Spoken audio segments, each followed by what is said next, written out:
அன்புள்ள ஆண்டவரே, மீண்டும் உம்முடைய பலத்த கிருபை எங்களுடைய நித்திரைக்கு நல்ல பாதுகாவலை கொடுத்து எங்களுடைய கண்கள் மீண்டுமாக உம்மை நோக்கி ஆண்டவரை கூப்பிடுவதற்கு எங்களை அழைத்து வந்த தயவிற்காக சுதிக்கிறோம். இந்த வியாழக்கிழமையின் காலையின் ஆசீர்வாதத்தை முழுமையுமாக பெற்று உம்முடைய சமூகத்தில் வந்திருக்கிறோம். எங்களை ஏற்றுக்கொள்ளும். மீட்பர் இயேசு கிறிஸ்துவின் நாமத்தில் ஜெபிக்கிறேன் நல்ல பிதாவே, ஆமென். அன்புள்ள உடன் விசுவாச பிள்ளைகளே, மீண்டும் நம்முடைய கண்களுக்கு நித்திரையை தெளித்து நல்ல காலையின் ஆசீர்வாதத்தை காணும்படி நம்முடைய கண்களை விழிக்கச் செய்த தேவனுக்கு கொடான கொடி ஸ்தோத்திரங்களை ஏறெடுத்து தேவ சமூகத்தில் வந்திருக்கிற உங்கள் அனைவருக்கும் இந்த வியாழக்கிழமையின் காலையின் வாழ்த்துக்களை தெரிவித்துக் கொள்கிறேன். கர்த்தர் நம்மோடு இருப்பாராக. இன்றைக்கு ஆண்டவர் நம்மிடத்தில் இந்த காலை வேளையில் நம்மை பார்த்து சொல்லுகிற வார்த்தை என்னவென்றால், நான் ஒவ்வொரு நாளும் உங்களை எழுப்புகிறேன், நீங்கள் நல்வழியில் நடக்க வேண்டும் என்பதுதான் என்னுடைய முக்கிய குறிக்கோள். அந்த குறிக்கோளின்படி அநேக உதாரணங்களை கொண்டு உங்களுக்கு நான் புத்தி சொல்லுகிறேன் என்று ஆண்டவர் நம்மிடத்தில் இந்த காலை வேளையில் பேசுகிறார். தேவஜனமே, நாம் அத்தனை ஆலோசனைகளையும் உபதேசங்களையும் அறிவுரைகளையும் கேட்டு நம்முடைய பாதைக்கு ஒரு திருப்பத்தை உண்டு பண்ணுகிறோமா இல்லையா என்பதை நாம் யோசித்து பார்ப்போம்.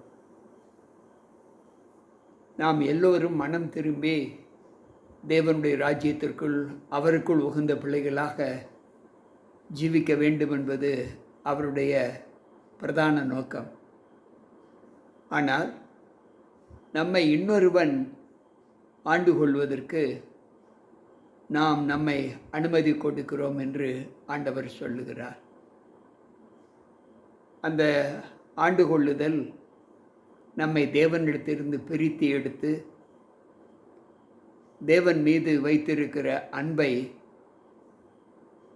நாம் பெற்றுக்கொள்ளாதபடி நம்மை குலைத்து போடுவதை வேதம் நமக்கு எச்சரித்து சொல்லுகிறது. இன்றைக்கு நாம் எல்லோரும் தவற்றிலிருந்து திருந்த வேண்டும் என்பதுதான் நம்முடைய தேவனுடைய பிரதான நோக்கம். அவர் சொன்ன ஆலோசனைகளிலே எரேமியாவின் புஸ்தகம் 13வது அதிகாரம் 23வது வசனத்தில் ஆண்டவர் ஒரு எச்சரிப்பை சொல்லுகிறார். எத்தியோப்பியன் தன் தோலையும் சிவிங்கி தன் புள்ளிகளையும் மாற்றக்கூடுமோ? மாற்றக்கூடுமானால் தீமை செய்ய பழகின நீங்கள் நன்மை செய்ய கூடும் என்று சொல்லுகிறார். எத்தியோப்பியன் என்பது நிறத்தில் மாற முடியாத ஒரு கருப்பு இனத்தை சார்ந்தவர்கள். அவன் தன்னுடைய சரீரத்தின் அமைப்பின் தோற்றத்தை மாற்ற முடியுமா? அவ்வளவு கருப்பு நிறம் கொண்ட அவன் தன் நிறத்தை மாற்றிக்கொள்ள முடியுமா? அதைப்போல சிவிங்கி தன் சரீரத்தில் இருக்கக்கூடிய புள்ளிகளை அடையாளம் தெரிவதற்காக கொள்ளப்பட்ட அந்த புள்ளிகளை மாற்றக்கூடுமா? இரண்டுமே முடியாது. அப்படி இல்லாத பட்சத்தில் அது மாறுமானால் தீமை செய்ய பழகின நாம் நன்மை செய்யக்கூடும் என்று ஆண்டவர் சொல்லுகிறார். தேவனுடைய படைப்பில் அது சிருஷ்டிக்கப்பட்ட விதம் எப்படி என்று நாம் அறிவோம். ஒரு மனிதன் தன்னுடைய கருப்பு நிறத்தை மாற்ற முடியுமா? காட்டு விலங்காகிய சிவிங்கி தன்னுடைய அடையாளத்திற்கு இருக்கக்கூடிய அந்த புள்ளிகளை மாற்றக்கூடுமா? அந்த புள்ளிகள் இருந்தால் அது சிவிங்கி என்றும், வரி வரியாக கோடுகள் இருந்தால் அது புலி என்றும் நம்மால் அறிய முடியும். அது தன்னுடைய ஸ்தானத்தை விட்டு வேறு ஸ்தானத்திற்கு மாற முடியுமா என்றால் முடியாது. அதைப்போல நாம் தீமை செய்ய பழகினவர்கள் என்று ஆண்டவர் சொல்லுகிறார். ஏன் ஆண்டவர் இந்த வார்த்தையை சொல்லுகிறார்? நாம் படைப்பிலேயே தீமை செய்ய பழகினவர்களா? 14வது சங்கீதம் இப்படி சொல்லுகிறது, தேவன் மனுமக்களை பரலோகத்திலிருந்து கண்ணோக்கி பார்க்கிறார். நன்மை செய்கிறவன் இல்லை, ஒருவனாகிலும் இல்லை, எல்லோரும் வழி விலகி ஏகமாய் கெட்டுப்போனார்கள் என்று சொல்லுகிறார். 14வது சங்கீதம் 1-2 வசனத்தில்.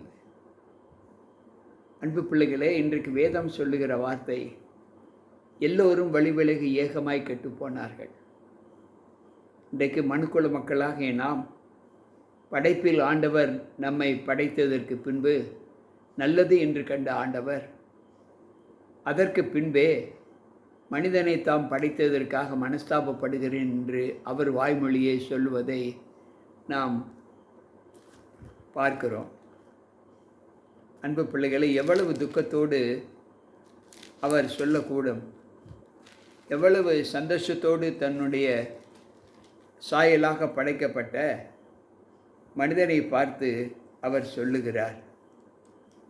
இன்றைக்கு ஆண்டவர் தம்முடைய வார்த்தைகளை கொண்டு சொல்லும்போது, அன்பு பிள்ளைகளே, அவர்களுக்கு இருக்கக்கூடிய ஆவி தன்னுடைய மனுஷ ஜீவிதத்திலே வல்லமையை எப்படி பிறப்பித்து காண்பிக்கிறது என்று ஆண்டவர் சொல்லுகிறார்.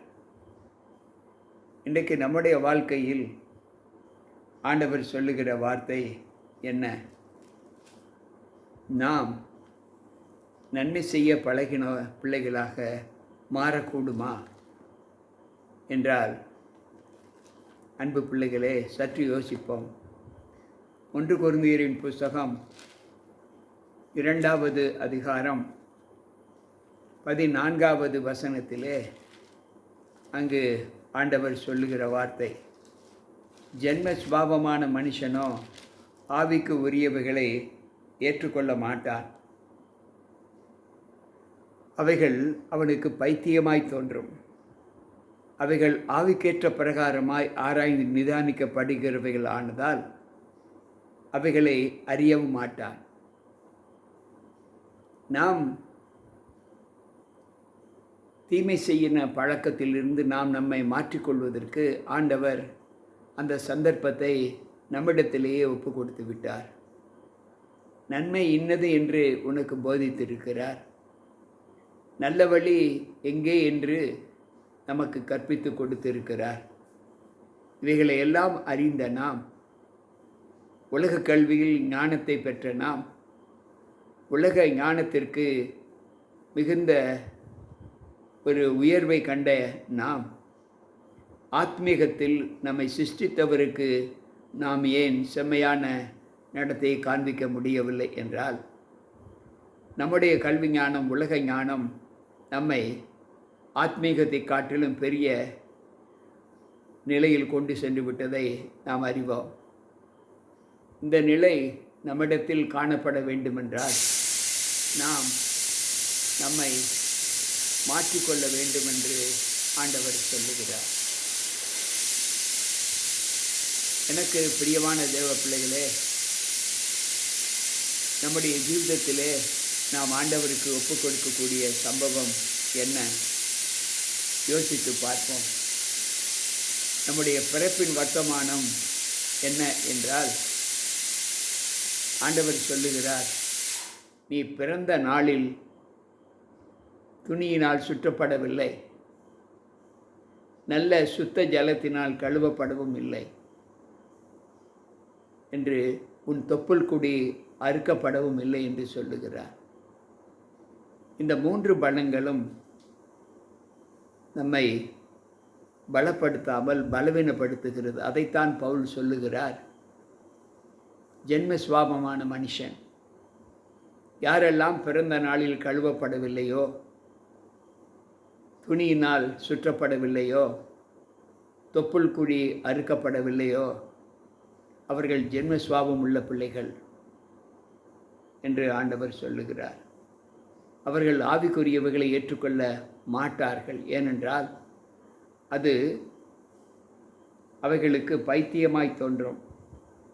அது ஆவிக்கேற்ற பிரகாரமாய் ஆராய்ந்து நிதானிக்கப்படுகிறவைகளானதால் அவைகளை அறியவும் மாட்டார்கள் என்று சொல்லுகிறார். அன்பு பிள்ளைகளே, இந்த வார்த்தைகளின் பிரதிபலனை நாம் நம்மிலே எப்படி ஏற்றுக்கொள்ளப் போகிறோம் என்று யோசித்து பார்ப்போம். ஆமோஸ் 9:4, 9:8 இப்படி சொல்லுகிறது. 9:7, இஸ்ரவேல் புத்திரரே, நீங்கள் எனக்கு எத்தியோப்பியரின் புத்திரரை போல இருக்கிறீர்கள். நம்மை பார்த்து அவர் சொல்லுகிறார், எத்தியோப்பியன் புத்திரரை போல நாம் இருக்கிறோம் என்று சொல்லுகிறார். இதோ கர்த்தராகிய ஆண்டவர் கண்கள் பாவமுள்ள ராஜ்யத்துக்கு விரோதமாக வைக்கப்பட்டு இருக்கிறது என்று ஆமோஸ் 9:8 சொல்லுகிறது. நம்முடைய சிந்தையே நாம் எத்தியோப்பியரை போல இருக்கிறோம். யாரெல்லாம் பாவம் செய்கிற அனுபவத்தோடு இருக்கிறார்களோ அவர்கள் எத்தியோப்பியரை போல இருக்கிற பிள்ளைகள் என்று சொல்லுகிறார். எந்த தேசத்தில் பாவம் அதிகமாய் இருக்கிறதோ அந்த தேசத்தின் மீது ஆண்டவருடைய கண்கள் ராஜ்யத்திற்கு விரோதமாக செயல்படும் என்பதை ஆமோஸ் 9:8 சொல்லுகிறது. தேசத்தில் ராஜ்ய பீடத்தில் நாம் வாழ்கிற காலங்கள், இந்த லோகத்தில் 2 விதமான ராஜ்யங்கள் இருக்கிறது. ஒன்று விண்ணுக்குரிய ராஜ்யம், தேவராஜ்யம், ஆண்டவராக இயேசு கிறிஸ்துவினுடைய ராஜ்யம். இன்னொன்று மண்ணுக்குரிய ராஜ்யம், இதற்கு அதிபதி சாத்தான். இந்த இரண்டுமே இன்றைக்கு நம்முடைய ஜீவிதத்தில் காணப்படுகிறதா என்பதை நாம் யோசித்து பார்ப்போம். விண்ணுக்குரிய ராஜ்யத்தை தேடுகிற பிள்ளைகள் பூலோகத்திலே தங்களை மாற்றிக்கொள்ளக்கூடிய ஒரு அனுபவத்தை பெற்றிருக்க வேண்டும் என்று ஆண்டவர் சொல்லுகிறார். இந்த மண்ணுக்குரிய வாழ்க்கையிலே வாழ்கிற பிள்ளைகள் எப்படி வேண்டுமானாலும் வாழலாம் என்கிற கருத்தினை அவர்கள் பெற்றிருப்பதை நாம் பார்க்கிறோம். 12வது சங்கீதம் 8வது வசனம் சொல்லுகிறது, மனுஷர்களில் சண்டாளன் உயர்ந்திருப்பதால் துன்மார்க்கர் எங்கும் சுற்றித் திரிகிறார்கள். இது இந்த பூலோக வாழ்க்கைக்குரிய அஸ்திபாரம். நாம் நன்மை செய்வதை விட்டு, நம்மை சிருஷ்டித்தவரை தேடுவதை விட்டு, உலக ஈடுபாடுகளில் துன்மார்க்கத்திற்கு அதிகமாக ஒப்பு கொடுக்கும்போது நாம் வாசம் பண்ணுகிற பூமி பாவமுள்ள பூமியாக மாற்றப்படும். அந்த ராஜ்யம் பாவமுள்ள ராஜ்யமாக மாற்றப்படும். அப்பொழுது ஆண்டவருடைய கோபக்கண்கள் அந்த ராஜ்யத்தின் மீது இறங்கும் என்று ஆண்டவர் சொல்லுகிறார். அன்பு பிள்ளைகளே, எத்தியோப்பியன் தன் தோலையும் சிவிங்கி தன் புள்ளிகளையும் மாற்றக்கூடுமோ? மாற்றக்கூடுமானால் தீமை செய்ய பழகின நாம் நன்மை செய்யக்கூடும் என்று ஆண்டவர் சொல்லுகிறார். உண்மையில் இந்த வார்த்தை பொய் என்று நாம் நிரூபிக்க வேண்டுமென்றால் நாம் தீமையை விட்டு விலகி நன்மை என்கின்ற வாசலுக்குள் பிரவேசிக்க நம்ம ஒப்புக் கொடுப்போமா? ஜெபிப்போம். அன்பு ஆண்டவரே, உம்முடைய வார்த்தைகளை கேட்ட எங்களுக்குள் நாங்கள் பாவம் என்கின்ற உலகத்தில் இருந்து எங்களை விடுவித்து நன்மை செய்கிற அந்த ராஜ்யத்தின் வாசலிலே நாங்கள் கடந்து செல்வதற்கு எங்களை அழைத்து கொண்டு வாரோம். இனிமேலும் எங்களுக்குள் பாவ வாசல் நாங்கள் காணக்கூடாத ஒரு வாசலாக இருக்க கிருபை செய்யும்.